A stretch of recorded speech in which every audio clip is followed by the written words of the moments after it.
अस्सलाम वालेकुम। शानी जट vlog official channel ਦੇ ਤੁਹਾਨੂੰ ਸਭ ਨੂੰ ਬਹੁਤ-ਬਹੁਤ ਖੁਸ਼ਾਮਦੀਦ। ਮੇਰੀ ਦੁਆ ਹੈ ਕਿ ਤੁਸੀਂ ਜਿੱਥੇ ਵੀ ਆਬਾਦ ਹੋ ਅੱਲਾਹ ਪਾਕ ਤੁਹਾਨੂੰ ਆਪਣੀ ਹਿਫਜ਼ ਅਮਾਨ ਦੇ ਵਿੱਚ ਰੱਖੇ, ਆਮੀਨ। ਮੇਰੇ ਉਹ ਦੋਸਤ, ਮੇਰੇ ਉਹ ਭਰਾ ਜਿਹੜੇ ਅੱਜ ਪਹਿਲੀ ਵਾਰੀ ਮੇਰੇ ਚੈਨਲ ਦੇ ਵਿੱਚ ਆਏ ਨੇ, ਉਹਨਾਂ ਕੋਲੋਂ ਗੁਜ਼ਾਰਿਸ਼ ਹੈ ਕਿ ਤੁਸੀਂ ਮੇਰੇ ਚੈਨਲ ਨੂੰ ਜ਼ਿਆਦਾ ਤੋਂ ਜ਼ਿਆਦਾ ਸਬਸਕ੍ਰਾਈਬ ਕਰੋ, ਲਾਈਕ ਕਰੋ, ਸ਼ੇਅਰ ਕਰੋ ਤੇ ਘੰਟੀ ਦੇ ਨਿਸ਼ਾਨ ਨੂੰ ਤੁਸੀਂ ਦਬਾ ਦਿਓ ਤਾਂ ਕਿ ਮੇਰਾ ਵੀਲੌਗ ਬਰ ਵਕਤ ਤੁਹਾਡੇ ਤੱਕ ਪਹੁੰਚੇ ਤੇ ਕੋਸ਼ਿਸ਼ ਕਰੋ ਕਿ ਮੇਰਾ ਵੀਲੌਗ ਜਿਹੜਾ ਨਾ ਆਖਿਰ ਤੱਕ ਦੇਖੋ।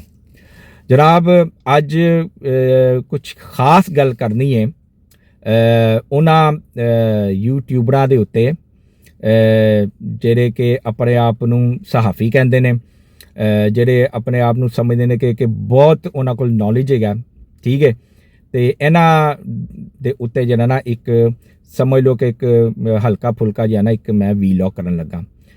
तुसीं देखिया होएगा कि जिन्ने भी पॉडकास्ट करते पे ने, ठीक है, मैं नाम किसी का नहीं लवांगा, ठीक है, लेकिन तुहानू पता है कि वो कौन लोग है ने। ਇਹ ਜਿਹੜੇ ਤੁਹਾਨੂੰ ਪੋਡਕਾਸਟ ਕਰਦੇ ਹੋਏ ਨਜ਼ਰ ਆ ਰਹੇ ਨੇ, ਜਿਹੜੇ ਤੁਹਾਨੂੰ YouTube ਚੈਨਲ ਖੋਲ ਕੇ ਤੇ ਉਹਦੇ ਤੇ ਆਪਣੇ ਤਾਸਰਾਤ ਦਿੰਦੇ ਹੋਏ ਨਜ਼ਰ ਆ ਰਹੇ ਨੇ ਤੇ ਜਿਹੜੇ ਕਹਿੰਦੇ ਨੇ ਕਿ ਜੀ ਅਸੀਂ ਸਹਾਫੀ ਹੈਗੇ ਆ ਤੇ ਸਾਡੇ ਕੋਲ ਬਹੁਤ ਜ਼ਿਆਦਾ ਮਾਲੂਮਾਤ ਨੇ, ਫਲਾਣਾ ਟਮਕਾਣਾ, ਠੀਕ ਹੈ। ਇਹ ਜਦੋਂ ਵੀ ਕਿਸੇ ਸ਼ਖਸੀਅਤ ਦਾ ਇੰਟਰਵਿਊ ਕਰਨ ਜਾਂਦੇ ਨੇ ਨਾ, ਠੀਕ ਹੈ, ਉਹ ਭਾਵੇਂ ਪਾਕਿਸਤਾਨ ਮੁਸਲਿਮ ਲੀਗ ਨੂਨ ਦੀ ਸਿਆਸਤ ਦਾਨ ਹੋਏ, ਪੀਪਲ ਪਾਰਟੀ ਹੋਏ, PTI ਹੋਏ, ਕੋਈ ਵੀ ਹੋਏ, ਠੀਕ ਹੈ ਨਾ। ਤੇ ਇਹਨਾਂ ਦਾ ਕੰਮ ਕੀ ਹੈ ਭਲਾ? ਇਹ ਕਾਰਵਾਈ ਕੀ ਪਾਉਂਦੇ ਨੇ? ਇਹ ਕਾਰਵਾਈ ਪਾਉਂਦੇ ਨੇ ਜਨਾਬ ਕਿ ਉਹਨਾਂ ਕੋਲੋਂ ਉਹ ਸਵਾਲ ਪੁੱਛਦੇ ਨੇ ਜਿਹੜਾ ਨਾ ਤੇ ਉਹਨਾਂ ਕੋਲੋਂ ਬਿਲੋਂਗ ਕਰਦਾ, ਨਾ ਹੀ ਉਹਨਾਂ ਦੀ ਪਾਰਟੀ ਤੋਂ ਬਿਲੋਂਗ ਕਰਦਾ। ਹੁਣ ਉਹ ਕਹਿੰਦੇ ਨੇ ਕਿ ਬਈ ਤੂੰ ਸਵਾਲ ਸਾਡੇ ਕੋਲ ਸਾਡੀ ਪਾਰਟੀ ਦਾ ਪੁੱਛ, ਮੇਰੇ ਬਾਰੇ 'ਚ ਪੁੱਛ, ਮੇਰੇ ਲੀਡਰ ਦੇ ਬਾਰੇ 'ਚ ਪੁੱਛ। ਤੁਸੀਂ ਸਵਾਲ ਪੁੱਛੀ ਤਾਂ ਦੂਸਰੇ ਪਾਰਟੀਆਂ ਦੇ ਬਾਰੇ 'ਚ ਜਾਂ ਉਹਨਾਂ ਦੇ ਲੀਡਰ ਦੇ ਬਾਰੇ 'ਚ, ਉਹਦਾ ਅਸੀਂ ਤੁਹਾਨੂੰ ਕੀ ਜਵਾਬ ਦਈਏ? ਸਮਝ ਆ ਰਹੀ ਮੇਰੀ ਗੱਲ?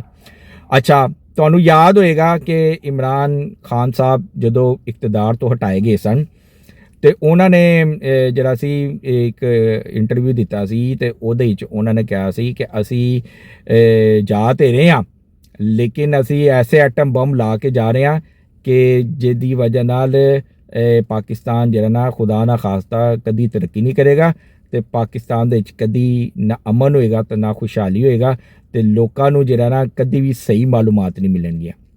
ਤੇ ਜਨਾਬੀ ਅਲੀ ਉਹ ਜਿਹੜੇ ਬੰਬ ਲਾ ਕੇ ਗਿਆ ਨਾ ਉਹ ਇਹੀ ਨੇ, ਠੀਕ ਹੈ ਨਾ।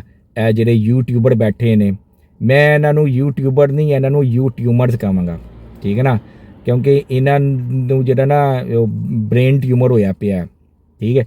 ਇਹਨਾਂ ਨੂੰ ਨਵਾਜ਼ ਸ਼ਰੀਫ ਫੋਬੀਆ ਹੋਇਆ ਪਿਆ, ਸ਼ਬਾਜ਼ ਸ਼ਰੀਫ ਫੋਬੀਆ ਹੋਇਆ ਪਿਆ, ਮਰੀਮ ਨਵਾਜ਼ ਫੋਬੀਆ ਹੋਇਆ ਪਿਆ, ਆਸਿਫ ਜ਼ਰਦਾਰੀ ਫੋਬੀਆ, ਬਿਲਾਵਲ ਭੁੱਟੋ, ਮੌਲਾਨਾ ਫਜ਼ਲ ਰਹਿਮਾਨ, ਜਿੰਨੀਆਂ ਵੀ ਦੂਸਰੀਆਂ ਪਾਰਟੀਆਂ ਨੇ ਨਾ, ਇਹ ਉਹ ਫੋਬੀਆ ਹੋਇਆ ਪਿਆ ਇਹਨਾਂ ਨੂੰ, ਠੀਕ ਹੈ ਨਾ। ਜਨਾਬੇ ਵਾਲੀ ਗੱਲ ਇੰਨੀ ਹੈਗੀ ਹੈ ਕਿ ਇਹ ਜਿੰਨੇ ਵੀ ਹੈਗੇ ਨੇ ਨਾ, ਇਹ ਚੱਪੜ ਕਨਾਤੀਏ, ਇਹ ਪੋਡਕਾਸਟ ਕਰਦੇ ਨੇ, ਜਾਂਦੇ ਨੇ, ਇੰਟਰਵਿਊ ਕਰਦੇ ਨੇ। ਪਹਿਲੇ ਤਾਂ ਮੇਰਾ ਸਵਾਲ ਹੈਗਾ ਉਹ ਸਿਆਸਤਦਾਨਾਂ ਕੋਲੋਂ ਜਿਹੜੇ ਪਾਕਿਸਤਾਨ ਮੁਸਲਿਮ ਲੀਗ ਤੋਂ ਬਿਲੋਂਗ ਕਰਦੇ ਨੇ ਜਾਂ ਪੀਪਲ ਪਾਰਟੀ ਤੋਂ ਬਿਲੋਂਗ ਕਰਦੇ ਨੇ ਜਾਂ JUI ਤੋਂ ਬਿਲੋਂਗ ਕਰਦੇ ਨੇ ਜਾਂ ਕਿਸੇ ਹੋਰ ਦੂਸਰੀ ਸਿਆਸੀ ਪਾਰਟੀ ਜੇ ਤੋਂ ਬਿਲੋਂਗ ਕਰਦੇ ਨੇ, ਉਹ ਇਹਨਾਂ ਨੂੰ ਕਿਉਂ ਪ੍ਰਮੋਟ ਕਰਦੇ ਨੇ? ਇਹਨਾਂ ਨੂੰ ਕਿਉਂ ਬੁਲਾਉਂਦੇ ਨੇ ਆਪਣੇ ਘਰ ਜਾਂ ਇਹਨਾਂ ਦੇ ਕੋਲ ਕਿਉਂ ਜਾਂਦੇ ਨੇ ਜਦੋਂ ਤੁਹਾਨੂੰ ਪਤਾ ਹੈ ਕਿ ਇਹਨਾਂ ਨੇ ਸਵਾਲ ਹੀ ਉਹ ਕਰਨੇ ਨੇ ਕਿ ਜਿਹਦੇ ਨਾਲ ਤੁਹਾਡੀ ਤਜ਼ਲੀਲ ਹੋਏ, ਤੁਹਾਡੀ ਪਾਰਟੀ ਜਾਂ ਤੁਹਾਡੇ ਲੀਡਰ ਦੀ ਤਜ਼ਲੀਲ ਹੋਏ, ਤਾਂ ਤੁਸੀਂ ਇਹਨਾਂ ਨੂੰ ਕਿਉਂ ਇੰਨਾ ਜ਼ਿਆਦਾ ਸਿਰ 'ਤੇ ਚੜ੍ਹਾ ਰਹੇ ਹੋ, ਕਿਉਂ ਪ੍ਰਮੋਟ ਕਰਦੇ ਹੋ? ਮੇਰਾ ਤਾਂ ਸਵਾਲ ਪਹਿਲੇ ਹੈਗਾ, ਠੀਕ ਹੈ ਨਾ। ਬਈ ਤੁਹਾਨੂੰ ਬਹੁਤ ਸ਼ੌਕ ਹੈ ਇੰਟਰਵਿਊ ਦੇਣ ਦਾ, ਤੁਸੀਂ ਕਿਸੇ ਨਾਮੀ ਗ੍ਰਾਮੀ ਸਹਾਫੀ ਦੇ ਕੋਲ ਜਾਓ, ਕਿਸੇ ਨਾਮੀ ਗ੍ਰਾਮੀ ਐਂਕਰ ਦੇ ਕੋਲ ਜਾਓ ਜਿਹਦੇ ਕਿ ਤੁਹਾਨੂੰ ਪਤਾ ਕਿ ਜੀ ਕਿ ਇਹ ਇੰਨੇ ਅਰਸੇ ਤੋਂ ਜਿਹੜਾ ਨਾ ਸਹਾਫਤ ਕਰ ਰਿਹਾ, ਇਹ ਭੰਡ ਨਹੀਂ ਮਾਰੇਗਾ, ਇਹ ਕੋਈ ਇਸ ਤਰ੍ਹਾਂ ਦੀ ਗੱਲ ਨਹੀਂ ਕਰੇਗਾ ਕਿ ਜਿਹਦੀ ਵਜ੍ਹਾ ਨਾਲ ਜਿਹੜਾ ਨਾ ਤੁਹਾਡੀ ਕੋਈ ਜ਼ਲਾਲਤ ਹੋਏ ਜਾਂ ਤੁਹਾਡੇ ਲੀਡਰ ਦੀ ਜਾਂ ਤੁਹਾਡੀ ਪਾਰਟੀ ਦੀ ਕੋਈ ਜ਼ਲਾਲਤ ਹੋਏ, ਠੀਕ ਹੈ। ਲੇਕਿਨ ਸਾਡੇ ਇਹ ਜਿਹੜੇ ਸਿਆਸਤਦਾਨ ਹੈਗੇ ਨੇ, ਇਹ ਇਹਨਾਂ ਚੱਪੜ ਕਨਾਤੀਆਂ ਨੂੰ ਬੁਲਾ ਕੇ ਆਪਣੇ ਘਰ ਜਾਂ ਇਹਨਾਂ ਦੇ ਉੱਥੇ ਸਟੂਡੀਓ ਦੇ ਵਿੱਚ ਜਾ ਕੇ ਜਿਹੜਾ ਇਹਨਾਂ ਨੇ ਇੱਕ ਬਣਾਇਆ ਹੋਇਆ ਤੇ ਉੱਥੇ ਜਾ ਕੇ ਤੇ ਆਪਣਾ ਇੰਟਰਵਿਊ ਦਿੰਦੇ ਨੇ। ਉਹ ਫਿਰ ਐਸੇ ਪੁੱਠੇ ਸਿੱਧੇ ਸਵਾਲ ਪੁੱਛਦੇ ਨੇ ਕਿ ਉੱਥੇ ਫਿਰ ਇਹਨਾਂ ਕੋਲ ਕੋਈ ਜਵਾਬ ਨਹੀਂ ਦੇਣ ਹੁੰਦਾ ਤੇ ਉੱਥੇ ਫਿਰ ਥੋੜ੍ਹੀ ਜਿਹੀ ਗਰਮਾ ਗਰਮੀ ਵਿਖਾਉਂਦੇ ਨੇ, ਬੜਾ ਕਿ ਲੋ ਜੀ ਅਸੀਂ ਬੜੇ ਮੁਹਿੱਬੇ ਯਾਨੀ ਕਿ ਪਾਰਟੀ ਦੇ ਨਾਲ ਬੜੇ ਅਸੀਂ ਲੋਇਲ ਹੈਗੇ ਹਾਂ ਆਪਣੇ ਲੀਡਰ ਦੇ ਨਾਲ। ਤੇ ਬਈ ਤੁਸੀਂ ਜੇ ਇੰਨੇ ਹੀ ਲੋਇਲ ਹੈਗੇ ਹੋ ਤਾਂ ਬਈ ਤੁਸੀਂ ਨਾ ਜਾਓ, ਤੁਸੀਂ ਕਹੋ ਜੀ ਕਿ ਤੂੰ ਕੌਣ ਹੈ ਬਈ, ਤੁਹਾਨੂੰ ਸਭ ਨੂੰ ਪਤਾ ਕਿ ਇਹ ਕੌਣ ਲੋਕ ਨੇ। ਇਹਨਾਂ ਨੇ ਕਿਸ ਪਾਰਟੀ ਦਾ ਝੰਡਾ ਫੜਿਆ ਹੋਇਆ, ਠੀਕ ਹੈ। ਤੇ ਇਹ ਕਿਹਦੀ ਫੇਵਰ ਦੇ ਵਿੱਚ ਜ਼ਿਆਦਾ ਬੋਲਦੇ ਨੇ ਤੇ ਕਿਹਦੇ ਖਿਲਾਫ ਜ਼ਿਆਦਾ ਗੱਲਾਂ ਕਰਦੇ ਨੇ। ਹੁਣ ਮੈਂ ਤੁਹਾਨੂੰ ਇੱਕ ਗੱਲ ਦੱਸਾਂ ਕਿ ਸਭ ਤੋਂ ਜ਼ਿਆਦਾ ਇਹ ਪਾਕਿਸਤਾਨ ਮੁਸਲਿਮ ਲੀਗ ਨੂਨ ਦੇ ਖਿਲਾਫ ਜਿਹੜੀਆਂ ਨੇ ਨਾ ਗੱਲਾਂ ਕਰਦੇ ਨੇ, ਨਵਾਜ਼ ਸ਼ਰੀਫ ਸਾਹਿਬ ਦੇ ਖਿਲਾਫ ਗੱਲਾਂ ਕਰਦੇ ਨੇ, ਠੀਕ ਹੈ। ਤੁਸੀਂ ਦੇਖੋ ਇਹਨਾਂ ਨੂੰ ਕਿਸੇ ਪੀਪਲ ਪਾਰਟੀ ਦੇ ਨੁਮਾਇੰਦੇ ਕੋਲ ਜਾ ਕੇ ਤੇ ਇੰਟਰਵਿਊ ਕਰਦੇ ਨੇ ਤੇ ਸਵਾਲ ਕੀ ਪੁੱਛਣਗੇ, ਕਿਆ ਤੁਸੀਂ ਮੰਨਦੇ ਹੋ ਕਿ ਨਵਾਜ਼ ਸ਼ਰੀਫ ਚੋਰ ਹੈ? ਕਿਆ ਤੁਸੀਂ ਮੰਨਦੇ ਹੋ ਕਿ ਜੀ ਕਿ ਆਸਿਫ ਅਲੀ ਜ਼ਰਦਾਰੀ ਚੋਰ ਹੈ? ਕਿਆ ਤੁਸੀਂ ਮੰਨਦੇ ਹੋ ਕਿ ਜੀ ਇਹਨਾਂ ਨੇ ਕਰਪਸ਼ਨ ਕੀਤੀ? ਉਹ ਸਵਾਲ ਹੀ ਕਰਦੇ ਨੇ, ਠੀਕ ਹੈ ਨਾ। ਤੇ ਜਦੋਂ ਤੁਸੀਂ ਸਵਾਲ ਹੀ ਸੁਣ ਰਹੇ ਹੋ ਤੇ ਫਿਰ ਕੀ ਤੁਸੀਂ ਜਵਾਬ ਦਿਓਗੇ ਫਿਰ, ਠੀਕ ਹੈ ਨਾ। ਤੁਸੀਂ ਜਦੋਂ ਕਹੋਗੇ ਨਾ ਕਿ ਬਈ ਕਿ ਤੂੰ ਮੈਨੂੰ ਇਹ ਦੱਸ ਕਿ ਤੂੰ ਇਹਨਾਂ ਦੇ ਉੱਤੇ ਇਲਜ਼ਾਮਾਂ, ਤੇਰੇ ਕੋਲ ਕੀ ਸਬੂਤ ਹੈ? ਪਹਿਲੇ ਹੀ ਕ੍ਰੋਸ ਕੁਐਸਚਨ ਕਰੋ। ਜਦੋਂ ਇਹ ਤੁਹਾਡੇ ਕੋਲ ਸਵਾਲ ਪੁੱਛਣਗੇ ਜੀ ਕਿ ਨਵਾਜ਼ ਸ਼ਰੀਫ ਚੋਰ ਹੈ ਜਾਂ ਆਸਿਫ ਅਲੀ ਜ਼ਰਦਾਰੀ ਚੋਰ ਹੈ ਜਾਂ ਇਹਨਾਂ ਨੇ ਕਰਪਸ਼ਨ ਕੀਤੀ, ਤੇ ਇਹਨਾਂ ਕੋਲ ਕ੍ਰੋਸ ਕੁਐਸਚਨ ਕਰੋ ਕਿ ਤੁਸੀਂ ਇਹ ਗੱਲ ਕਰਦੇ ਹੋ, ਤੁਹਾਡੇ ਕੋਲ ਸਬੂਤ ਕੀ ਹੈ? ਤੁਸੀਂ ਮੇਰੇ ਕੋਲ ਆਏ ਹੋ ਤੇ ਤੁਸੀਂ ਸਾਹਬ ਪੂਰੀ ਤਿਆਰੀ ਦੇ ਨਾਲ ਆਏ ਹੋਗੇ ਨਾ, ਤੁਹਾਡੇ ਕੋਲ ਡਾਕੂਮੈਂਟਸ ਹੋਣਗੇ, ਕੁਛ ਐਵੀਡੈਂਸ ਹੋਣਗੇ ਜਿਹਦੀ ਬੇਸ ਤੇ ਤੁਸੀਂ ਗੱਲ ਕਰਦੇ ਹੋ, ਠੀਕ ਹੈ। ਇਹਨਾਂ ਕੋਲ ਕੋਈ ਐਵੀਡੈਂਸ ਨਹੀਂ ਹੁੰਦਾ, ਕੋਈ ਪ੍ਰੂਫ ਨਹੀਂ ਹੁੰਦਾ, ਕੋਈ ਡਾਕੂਮੈਂਟਸ ਨਹੀਂ ਹੁੰਦਾ। ਜਵਾਬ ਕੀ ਦੇਣਗੇ ਤੁਹਾਨੂੰ ਕਿ ਜੀ ਅਸੀਂ ਸੁਣਿਆ। ਕਿੱਥੋਂ ਸੁਣਿਆ? ਬਸ ਉਹ 2014 ਦੇ ਕੰਟੇਨਰ ਦੇ ਵਿੱਚ ਇਮਰਾਨ ਅਹਿਮਦ ਖਾਨ ਜਿਹੜਾ ਉਹ ਕਾਗਜ਼ ਲਹਿਰਾ ਕੇ ਕਹਿੰਦਾ ਨਹੀਂ ਹੁੰਦਾ ਸੀ, ਇਹ ਦੇਖੋ ਜੀ ਮੇਰੇ ਕੋਲ ਇਹ ਆਵੇ, ਇਹ ਦੇਖੋ ਜੀ ਮੇਰੇ ਕੋਲ ਇਹ ਆਵੇ ਤੇ ਫਲਾਣਾ ਢਮਕਾਣਾ। ਫਿਰ ਆਪਣੇ ਦੌਰੇ ਹਕੂਮਤ ਦੇ ਵਿੱਚ ਉਹ ਜਿਹੜਾ ਬਣਾਇਆ ਸੀ ਇਹਨੇ ਵਜ਼ੀਰ ਸ਼ਹਜ਼ਾਦ ਅਕਬਰ, ਇਹਦਾ ਇੰਸਦਾਦੇ ਉਹਦਾ ਬਦਅਨਵਾਨੀ ਦਾ, ਕਰਪਸ਼ਨ ਦਾ, ਠੀਕ ਹੈ ਨਾ, ਵਜ਼ੀਰ ਬਣਾਇਆ ਸੀ। ਤੇ ਉਹ ਵੀ ਆ ਕੇ ਪ੍ਰੈਸ ਕਾਨਫਰੰਸ ਕਰਦਾ ਸੀ ਤੇ ਉਹ ਕਾਗਜ਼ ਲਹਿਰਾਉਂਦਾ ਸੀ, ਇਹ ਦੇਖੋ ਜੀ ਨਵਾਜ਼ ਸ਼ਰੀਫ ਦੇ ਕਰਪਸ਼ਨ ਦੀ ਸਬੂਤ ਮਿਲ ਗਏ ਤੇ ਇਹ ਮਿਲ ਗਿਆ ਤੇ ਉਹ ਮਿਲ ਗਿਆ ਫਲਾਣਾ। ਉਹ ਬਾਅਦ ਵਿੱਚ ਪਤਾ ਲੱਗਦਾ ਸੀ ਕਿ ਉਹ ਸਾਰੇ ਬਲੈਂਕ ਪੇਪਰ ਹੁੰਦੇ ਸਨ, ਠੀਕ ਹੈ, ਸਾਰੇ ਉਹ ਕੱਚ ਮਚੋਲਾ ਵਿੱਚ ਪਾਇਆ ਹੁੰਦਾ ਸੀ, ਕੋਈ ਪ੍ਰੂਫ ਨਹੀਂ ਸੀ। ਨਵਾਜ਼ ਸ਼ਰੀਫ ਸਾਹਿਬ ਨੂੰ ਜਦੋਂ ਵੀ ਇਕਤਦਾਰ ਤੋਂ ਕੱਢਿਆ ਗਿਆ ਨਾ, ਠੀਕ ਹੈ ਨਾ, ਜਦੋਂ ਵੀ ਕੱਢਿਆ ਗਿਆ, ਉਹ ਉਹਨਾਂ ਨੂੰ ਇਸ ਬੇਸ ਤੇ ਕੱਢਿਆ ਗਿਆ ਕਿਉਂਕਿ ਨਵਾਜ਼ ਸ਼ਰੀਫ ਸਾਹਿਬ ਕਹਿੰਦੇ ਸਨ ਮੈਂ ਕਿਸੇ ਦੀ ਡਿਕਟੇਸ਼ਨ ਨਹੀਂ ਲੈਣੀ, ਠੀਕ ਹੈ ਨਾ। ਉਹਨਾਂ ਦੇ ਉੱਤੇ ਅੱਜ ਤੱਕ ਕਿਸੇ ਕਿਸਮ ਦਾ ਕੋਈ ਕਰਪਸ਼ਨ ਦਾ ਇਲਜ਼ਾਮ ਸਾਬਿਤ ਨਹੀਂ ਹੋਇਆ। ਅਦਾਲਤਾਂ ਨੇ ਵੀ ਜਿਹੜਾ ਨਾ ਉਹਨਾਂ ਨੂੰ ਬਾਇਜ਼ਤ ਬਰੀ ਕੀਤਾ ਕਿ ਜੀ ਇਹਨਾਂ ਦੇ ਉੱਤੇ ਕੋਈ ਕਰਪਸ਼ਨ ਦੇ ਚਾਰजेस ਨਹੀਂ ਹੈਗੇ, ਠੀਕ ਹੈ। ਪਨਾਮਾ ਦਾ ਵੀ ਮੈਂ ਤੁਹਾਨੂੰ ਦੱਸਾਂ ਕਿ ਪਨਾਮਾ ਦੇ ਵਿੱਚ ਵੀ ਸਾਰੇ ਜਿਹੜੇ ਜੱਜ ਸਨ ਨਾ, ਜਿਹੜੇ ਇਮਰਾਨ ਖਾਨ ਦੇ ਫੈਨ ਲਵਰ ਸਨ, ਠੀਕ ਹੈ, ਮੈਂ ਹੁਣ ਉਹਨਾਂ ਦਾ ਕੀ ਨਾਮ ਲਵਾਂ, ਤੁਸੀਂ ਜਾਣਦੇ ਹੋ ਕਿ ਕੌਣ ਤੇ, ਠੀਕ ਹੈ।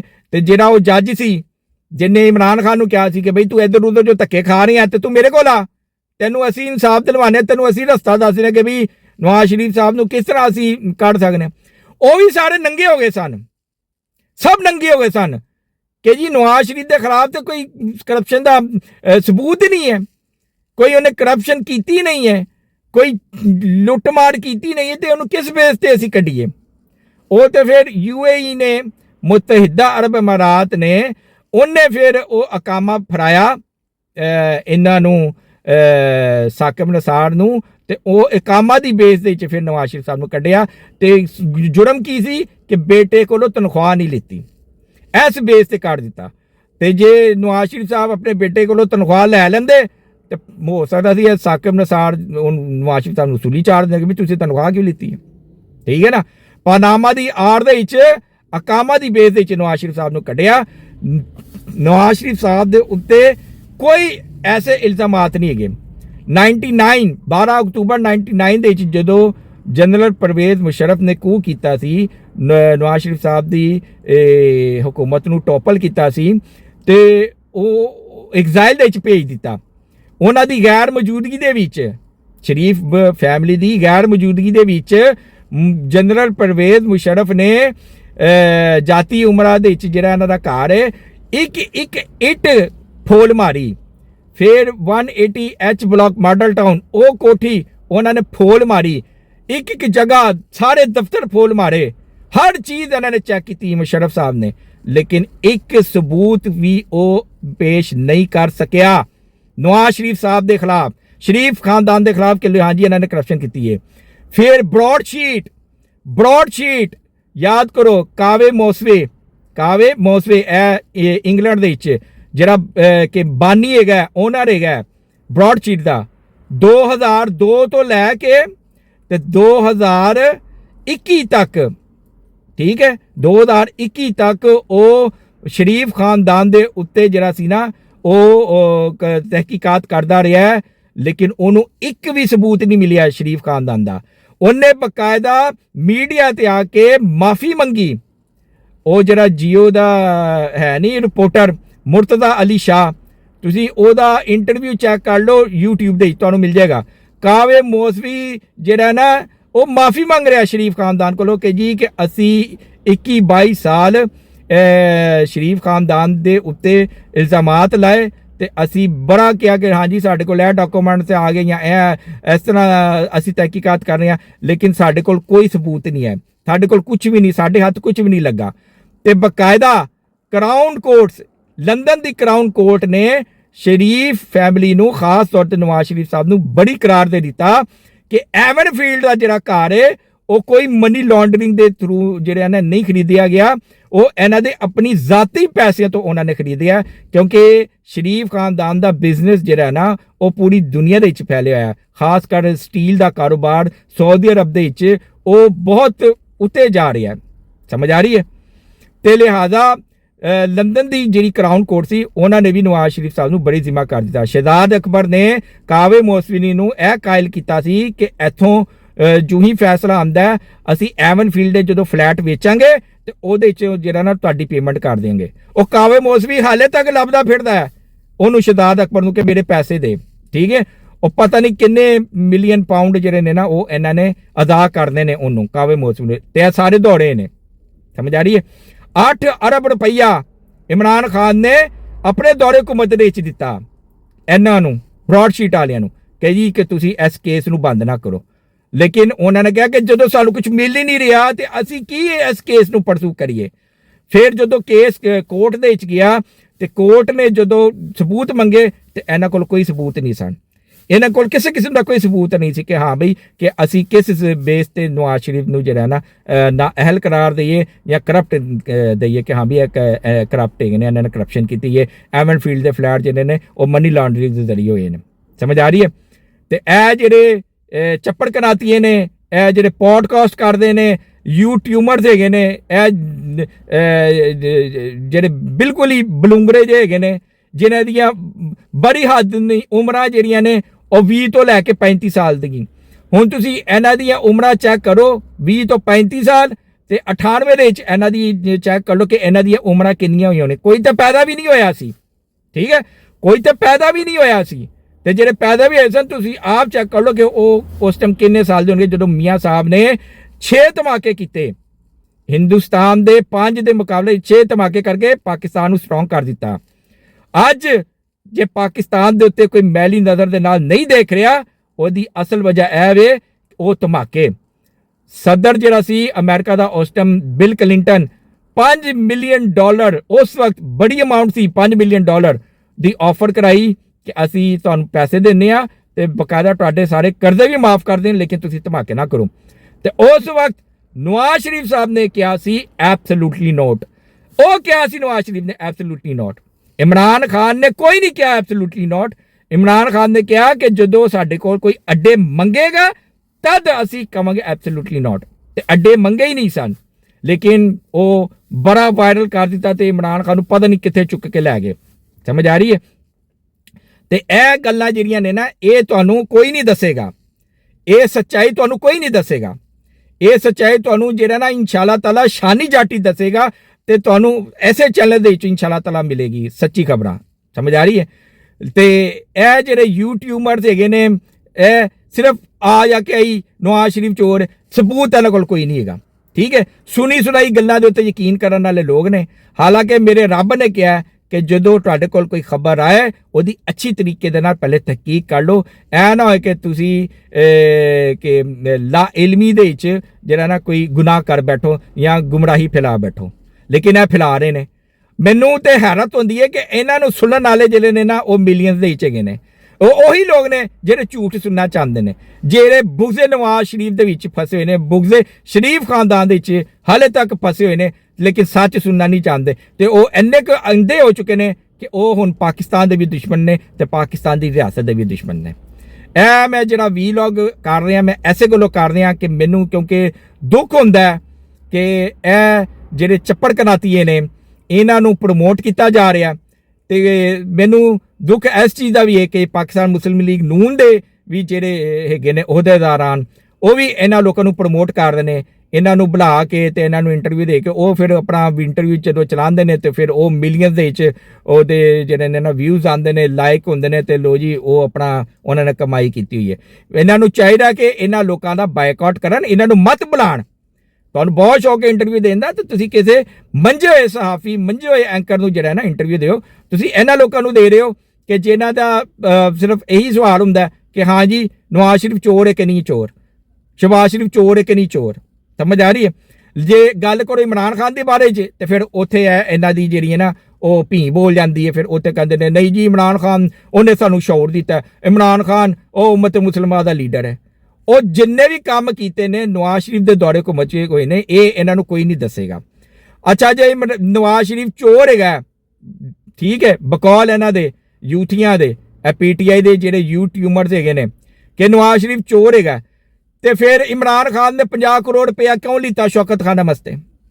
ਦੱਸੋ ਮੈਨੂੰ, ਇਹਦਾ ਕੀ ਜਵਾਬ ਹੈ ਇਹਨਾਂ ਕੋਲ? ਜੇ ਐਡਾ ਇਮਰਾਨ ਖਾਨ ਗੈਰਾ ਤਾਲਾ ਸੀ ਤੇ ਫਿਰ ਇਹਨੇ ਕਿਉਂ 50 ਕਰੋੜ ਰੁਪਇਆ ਲਿੱਤਾ ਨਵਾਜ਼ ਸ਼ਰੀਫ ਕੋਲੋਂ? ਠੀਕ ਹੈ, ਫਿਰ ਬਕਾਇਦਾ ਇਹਨੇ ਇਫਤਤਾਹ ਵੀ ਕਰਾਇਆ। ਲੇਕਿਨ ਜਦੋਂ ਇਹ ਵਜ਼ੀਰ ਆਜ਼ਮ ਬਣ ਕੇ ਤੇ ਬਣਿਆ ਤੇ ਫਿਰ ਉਹ ਨਵਾਜ਼ ਸ਼ਰੀਫ ਸਾਹਿਬ ਦੀ ਉਹ ਜਿਹੜੀ ਸੀ ਇਫਤਤਾਹ ਵਾਲੀ ਤਖਤੀ ਉਹ ਹਟਾ ਦਿੱਤੀ, ਨਵਾਜ਼ ਸ਼ਰੀਫ ਦਾ ਨਾਮ ਉਧਰੋਂ ਹਟਾ ਦਿੱਤਾ। ਆਪਣੇ ਕਈ ਇੰਟਰਵਿਊ ਦੇ ਵਿੱਚ ਇਮਰਾਨ ਖਾਨ ਕਹਿ ਚੁੱਕਿਆ ਹੈ ਕਿ ਨਵਾਜ਼ ਸ਼ਰੀਫ ਸਾਹਿਬ ਨੇ ਮੈਨੂੰ 50 ਕਰੋੜ ਰੁਪਇਆ ਦਿੱਤਾ, ਜੇ ਉਹ ਮੈਨੂੰ ਨਾ ਦਿੰਦੇ ਇੰਨੀ ਵੱਡੀ ਅਮਾਊਂਟ ਤੇ ਮੈਂ ਅੱਜ ਸ਼ੌਕਤ ਖਾਨ ਨਾ ਬਣਾ ਸਕਦਾ ਸੀ। ਠੀਕ ਹੈ, ਤੇ ਜੇ ਵੇਖਿਆ ਜਾਏ ਤੇ ਸ਼ੌਕਤ ਖਾਨ ਨੂੰ ਬਣਾਉਣ ਵਾਲਾ ਕੌਣ ਹੈ? ਨਵਾਜ਼ ਸ਼ਰੀਫ, ਸ਼ਰੀਫ ਖਾਨਦਾਨ। ਠੀਕ ਹੈ ਨਾ? ਤੇ ਇਮਰਾਨ ਖਾਨ ਨੇ ਸਿਰਫ 1 ਕਰੋੜ ਰੁਪਇਆ ਜਿਹੜਾ ਨਾ ਲਾਇਆ, ਬਾਕੀ ਸਾਰੀ ਅਮਾਊਂਟ ਜਿਹੜੀ ਹੈ ਨਵਾਜ਼ ਸ਼ਰੀਫ ਨੇ। ਜ਼ਮੀਨ ਵੀ ਨਵਾਜ਼ ਸ਼ਰੀਫ ਨੇ ਦਿੱਤੀ ਜਦੋਂ ਵਜ਼ੀਰ ਆਲਾ ਸੀ, ਤੇ ਜਿੰਨੇ ਵੀ ਇੰਸਟਰੂਮੈਂਟ ਆਏ ਨੇ ਨਾ ਬਾਹਰੋਂ ਉਹ ਵੀ ਨਵਾਜ਼ ਸ਼ਰੀਫ ਸਾਹਿਬ ਨੇ ਡਿਊਟੀ ਫ੍ਰੀ ਕਰ ਦਿੱਤੇ। ਸਮਝ ਆ ਰਹੀ ਹੈ? ਮੈਂ ਤੁਹਾਨੂੰ ਹੋਰ ਮਜ਼ੀਦ ਕਿਹੜੀਆਂ ਗੱਲਾਂ ਦੱਸਾਂ ਨਵਾਜ਼ ਸ਼ਰੀਫ ਸਾਹਿਬ ਦੀਆਂ ਕਿ ਉਹਦੇ ਕਿੰਨੇ ਕੇ ਅਹਿਸਾਨਾਤ ਹੈਗੇ ਨੇ ਕਿ ਉਹਨੇ ਕੀ ਕੁਝ ਕੀਤਾ ਹੋਇਆ ਪਾਕਿਸਤਾਨ ਵਾਸਤੇ। ਲੇਕਿਨ ਉਹ ਬੰਦਾ ਇੰਨੇ ਦੁੱਖ ਵੀ ਝੇਲ ਕੇ, ਇੰਨੇ ਜ਼ੁਲਮ ਵੀ ਝੇਲ ਕੇ ਫਿਰ ਪਾਕਿਸਤਾਨ ਦੀ ਖਿਦਮਤ ਕਰ ਰਿਹਾ। ਤੇ ਤੁਸੀਂ ਇਹਨੂੰ ਦੇਖ ਲਓ ਇਮਰਾਨ ਖਾਨ ਨੂੰ ਕਿ ਇਹਨੂੰ ਕੁਝ ਅਜ਼ੀਅਤ ਨਹੀਂ ਦਿੱਤੀ, ਹਰ ਸਹੂਲਤ ਇਹਨੂੰ ਮਿਲੀ, ਇੰਜੋਏ ਕੀਤਾ ਨੇ, ਬਜਾਏ ਦੇ ਕਿ ਸ਼ੁਕਰ ਅਦਾ ਕਰਨ ਦੇ ਇਹ ਪਾਕਿਸਤਾਨ ਦਾ ਦੁਸ਼ਮਣ ਬਣ ਚੁੱਕੇ ਹੈ। ਇਹ ਫਰਕ ਹੈ ਨਵਾਜ਼ ਸ਼ਰੀਫ ਦੇ ਵਿੱਚ ਤੇ ਇਮਰਾਨ ਖਾਨ ਦੇ ਵਿੱਚ। ਮੇਰਾ ਵੀਲੌਗ ਬਹੁਤ ਲੰਬਾ ਹੋ ਗਿਆ, ਮੇਰੇ ਕੋਲ ਬਹੁਤ ਗੱਲਾਂ ਨੇ ਕਹਿਣ ਨੂੰ, ਬਹੁਤ ਗੱਲਾਂ ਨੇ ਕਿ ਮੈਂ ਜਿਹੜੀਆਂ ਤੁਹਾਨੂੰ ਸੁਣਾ ਸਕਣਾ, ਲੇਕਿਨ ਵੀਲੌਗ ਜਿਹੜਾ ਨਾ ਮੇਰਾ ਬਹੁਤ ਲੰਬਾ ਹੋ ਗਿਆ। ਹੁਣ ਤੱਕ ਜਿਹੜਾ ਸੀ ਇੰਨਾ ਹੀ ਕਾਫੀ ਹੈ।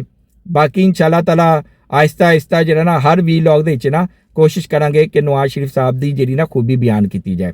ਮੈਂ ਆਪਣਾ ਵੀਲੌਗ ਜਿਹੜਾ ਨਾ ख़त्म ਕਰਨਾ, ਬਸ ਤੁਹਾਡੇ ਕੋਲੋਂ ਗੁਜ਼ਾਰਿਸ਼ ਹੈ ਕਿ ਮੇਰੇ ਵੀਲੌਗ ਨੂੰ ਜ਼ਿਆਦਾ ਤੋਂ ਜ਼ਿਆਦਾ ਸਬਸਕ੍ਰਾਈਬ ਕਰੋ, ਲਾਈਕ ਕਰੋ, ਸ਼ੇਅਰ ਕਰੋ ਤੇ ਘੰਟੀ ਦੇ ਨਿਸ਼ਾਨ ਨੂੰ ਦਬਾਓ ਤਾਂ ਕਿ ਮੇਰਾ ਵੀਲੌਗ ਬਰ ਵਕਤ ਤੁਹਾਡੇ ਤੱਕ ਪਹੁੰਚੇ। ਤੇ ਇਨਸ਼ਾਅੱਲਾ ਤਾਲਾ ਅਗਲੇ ਵੀਲੌਗ ਤੱਕ ਜਾਂ ਅਗਲੀ ਅਪਡੇਟ ਤੱਕ ਜਿਹੜਾ ਨਾ ਤੁਹਾਡੇ ਕੋਲੋਂ ਇਜਾਜ਼ਤ ਚਾਹੁੰਦੇ ਹਾਂ। ਇਸ ਨਾਰੇ ਦੇ ਨਾਲ ਆਪਣਾ ਵੀਲੌਗ ਇਖਤਤਾਮ ਕਰਨੇ ਆ। ਪਾਕਿਸਤਾਨ ਹਮੇਸ਼ਾ ਜ਼ਿੰਦਾਬਾਦ।